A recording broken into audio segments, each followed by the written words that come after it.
Quelqu'un peut m'expliquer rapidement qu'est-ce que c'est que la théorie de l'évolution? Quelqu'un a une idée?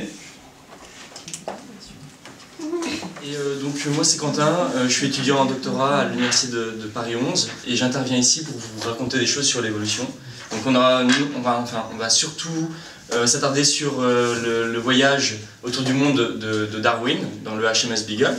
Et on aura aussi l'occasion de traiter certains points de la théorie de l'évolution ensemble via certaines questions. Pour vous, c'est quoi la nature? C'est quoi ça? La quoi? La nature? De nous. Oui.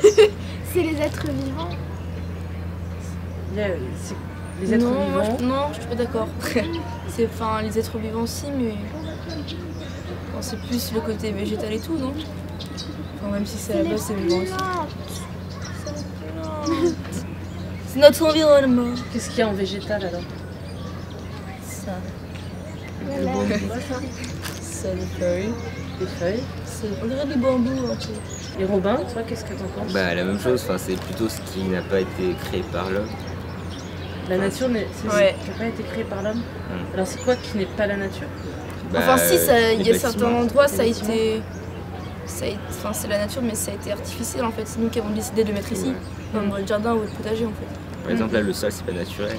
Enfin, c'était pas là à la base. Moi je suis marionnettiste et donc je travaille avec des marionnettes et avec mon corps. Et mon corps, dans cette technique, devient le décor, c'est-à-dire que la marionnette prend place dans des cadres que je crée, donc avec mon corps. Et le corps pourra devenir, par exemple, je sais pas, une mer, le terrain d'exploration du scientifique. Voilà. L'idée, c'est que, en fait, je vais vous faire une improvisation à chacun. Je vous montre quelques trucs et je vais vous laisser choisir vos éléments. D'accord? Que vous pouvez être un scientifique, n'est-ce pas? Et vous avez ici donc différents personnages. Moi je pense que l'idée ce serait peut-être d'inventer son personnage de scientifique. Voilà. Vous êtes un scientifique et vous êtes spécialisé dans un domaine. Et vous allez nous parler de ça. Vous allez nous présenter le domaine qui est le vôtre, ou la question fondamentale qui vous interroge par rapport à l'évolution. Alors je sais pas, vous pensez aux animaux, à des phénomènes naturels et vous inventez quelque chose. Et sinon comme support, vous avez, ça peut être absurde, mais il faut que ce soit dit de manière carrée.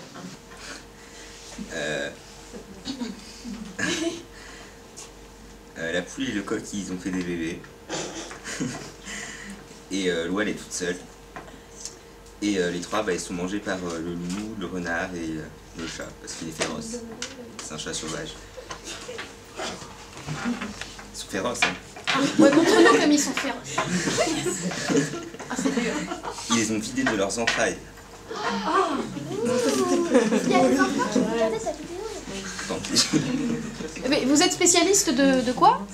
Des animaux de la ferme. Il ne faut pas vous formaliser, c'est des jeux.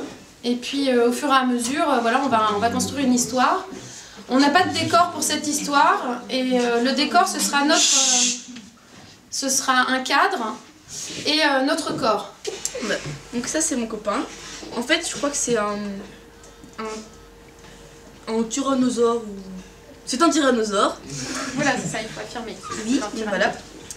Mais donc lui aussi il est mort. Mais en fait, au début, il mange des enfants. des enfants animaux. Et ils sont comme ça.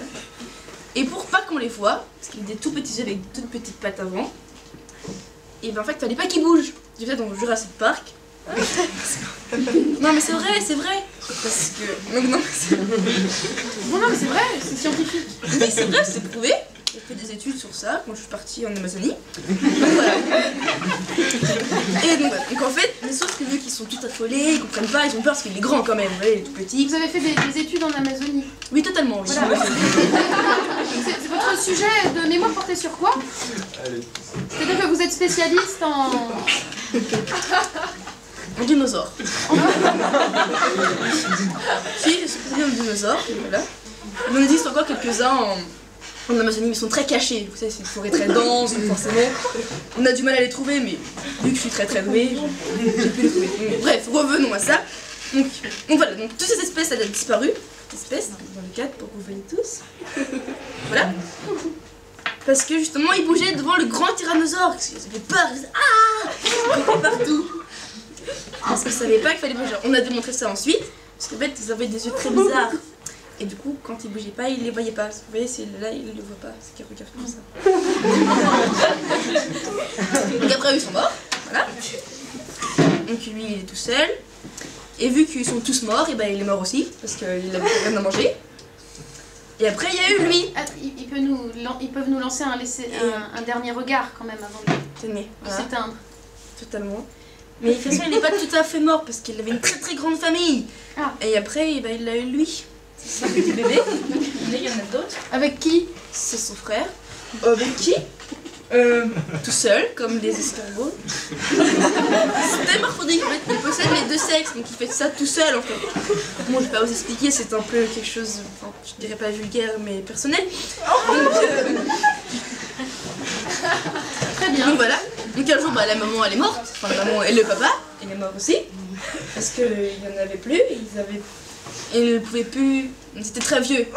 Donc ils n'arrivaient plus à faire des enfants, ce qui se comprend d'ailleurs, dans chaque espèce c'est comme ça, arrivé de la ménopause. Et donc bref, donc aujourd'hui il reste ces deux petits, qui ressemblent un peu à des rhinocéros.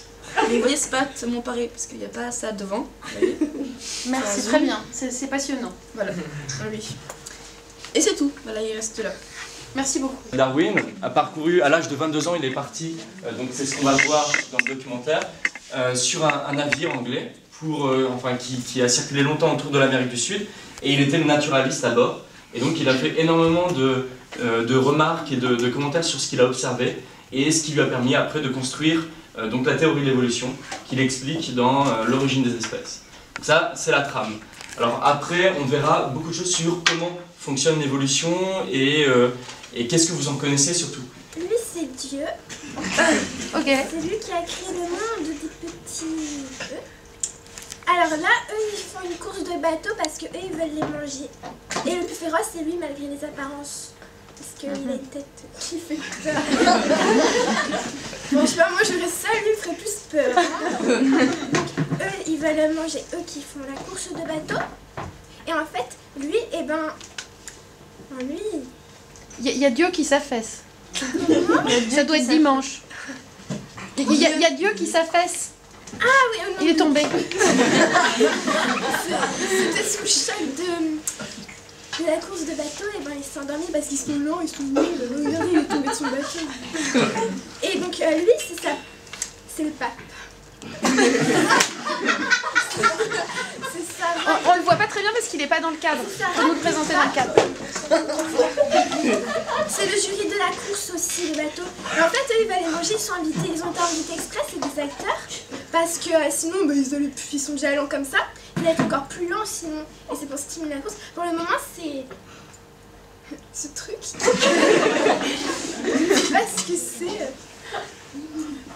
Je l'ai appelé... Alferez.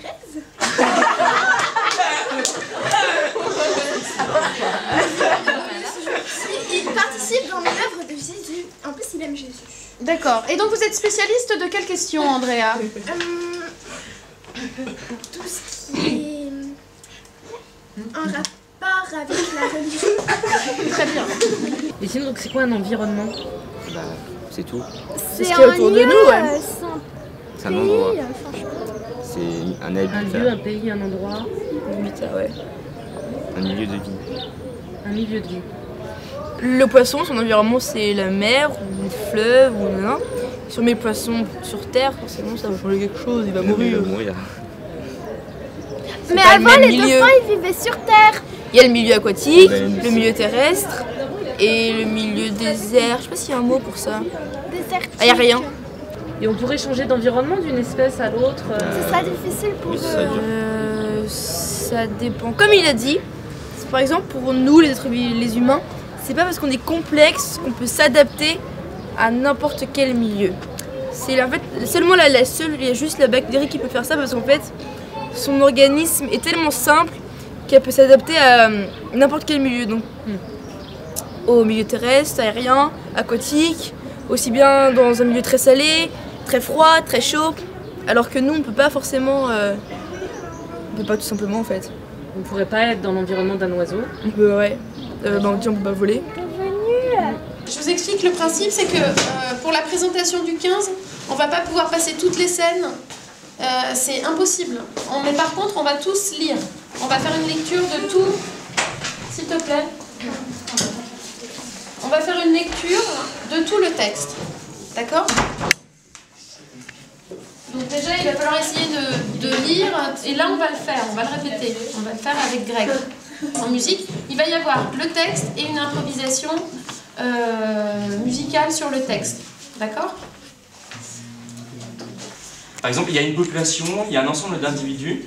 Qu'est-ce qui fait que cette population peut évoluer dans le temps? Enfin, les individus en l'occurrence. Les naissances. Comment? Les naissances. Les naissances, et qu'est-ce qui va être le paramètre qui va faire que cette population ne va pas être la même à temps 1 par rapport à temps 0? Les décès. Les décès, et qu'est-ce qui se passe sur ces décès? Comment ils sont... donc c'est là en fait que je voulais le terme sélection naturelle, parce que la sélection naturelle va favoriser certains individus qui eux vont accéder ensuite à la reproduction. Donc voilà. C'est quoi une apparition d'espèce? Ça apparaît comme ça? En fait, c'est pas, il apparaît pas comme ça. C'est une espèce qui s'est développée au fur et à mesure. En fait, l'environnement, le climat a fait qu'il a favorisé certaines caractéristiques. Et du coup, ces caractéristiques, il les a transmis à ses descendants. Et en fait, ça fait ça va être une sorte d'évolution, enfin ouais, voilà. Un truc qui ressemble beaucoup à un autre, mais c'est pas le même aussi. Ouais. C'est quoi la transmission? La transmission, c'est ce qui est héréditaire. Ah non, on peut transmettre des microbes quand on est malade. Ouais. C'est on peut transmettre notre savoir. C'est quand on donne quelque chose à quelqu'un. Oui. Ah, c'est bien ça. Lui aussi. Oh mais oui, il s'apparente au végétarien, c'est un énorme animal préhistorique. De plus, Cuvier disait que ces créatures étaient pourvues d'une carapace. Non mais toi tu lui parles aussi de la Willette, fais oui, mais de plus. Ah. Oui, de plus, Cuvier disait que ces créatures étaient pourvues d'une carapace. Fin de l'histoire. Super. Est-ce que quelqu'un peut me définir ce que c'est qu'une espèce? Bah, une espèce, mais c'est la même chose. C'est une espèce, c'est tous les êtres de la même espèce qui peuvent se reproduire ensemble et donner lieu à une génération fertile.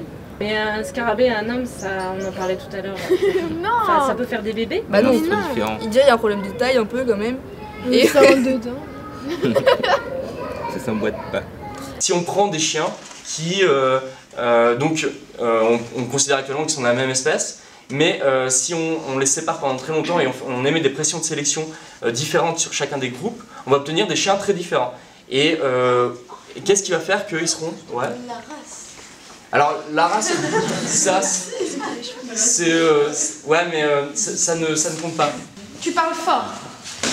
Le Beagle reprend son voyage et il arrive en Australie le 12 janvier 1836.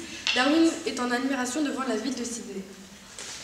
Waouh, quel paysage extraordinaire. Darwin et ses compagnons partirent découvrir l'Australie et rencontrèrent des aborigènes qui leur montrèrent le lancer de lance pour de l'argent. Cette démonstration permettait de montrer quel aborigène de la tribu était le plus fort. Stop. Hop, tu bouges pas. Les aborigènes arrivent. Et donc l'adaptation, c'est quoi? Bah, c'est s'adapter à un nouvel environnement, enfin, faire avec ce qu'il y a en gros. Ouais. Faire avec ce qu'il C'est y a. s'adapter.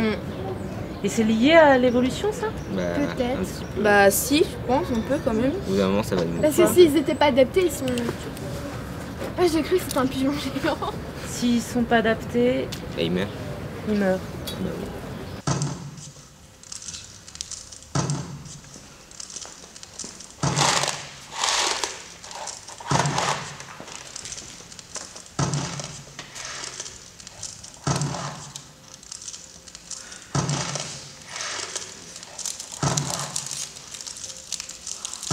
Si l'homme dépend de la nature et si la nature dépend de l'homme. Si l'homme dépend de la nature.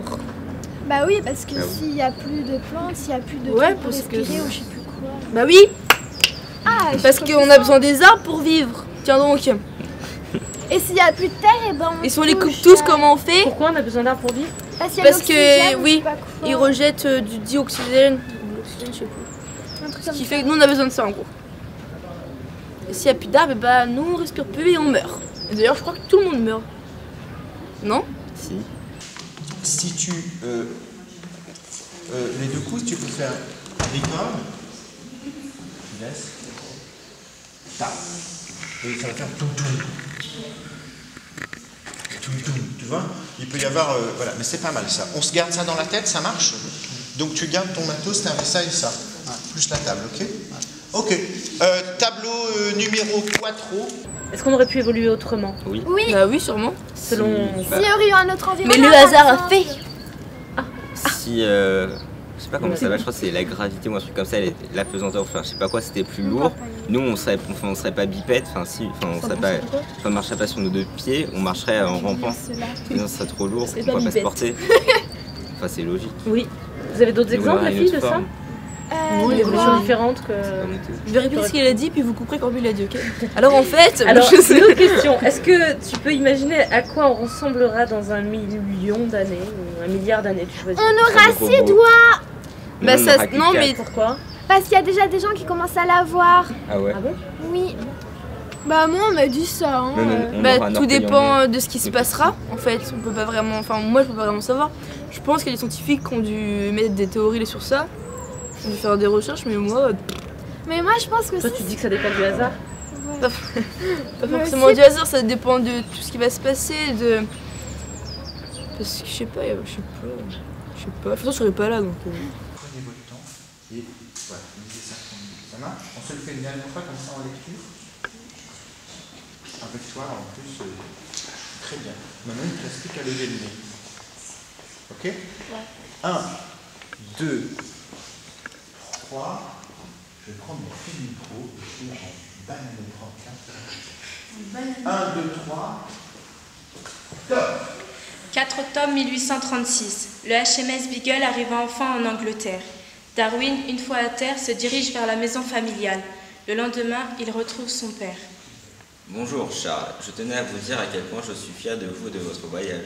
Je vous remercie, père. Tenez mon fils, prenez cet argent, il vous aidera dans vos travaux de recherche qui seront décisifs pour la science, j'en suis certain. Merci beaucoup. 10 jours se sont écoulés depuis son retour. Il se rend à Cambridge afin de rencontrer Henslow et de lui demander des conseils. Selon vous, Henslow, comment devrais-je classer mes recherches effectuées durant ce long périple à bord du HMS Beagle? Vous devriez les classer en les regroupant de la façon suivante: le lieu de découverte et le milieu de vie et les caractéristiques physiques. Mais vous avez un nombre incroyable d'espèces. Oui, j'ai réuni 1529 échantillons conservés dans l'alcool, 3907 autres éléments laissés à l'air libre, et j'ai rédigé 1751 notes. Vos nombreuses découvertes vont changer la science et vous permettre de poursuivre vos travaux sur la théorie de l'évolution des espèces. Darwin se rend ensuite à Londres pour rendre visite aux nombreuses institutions qui ont vu sa renommée grandir grâce à ses travaux. En décembre 1836, il publie un article sur l'Amérique du Sud. En janvier 1837, il se marie et, le 24 novembre 1959, l'origine des espèces est publiée.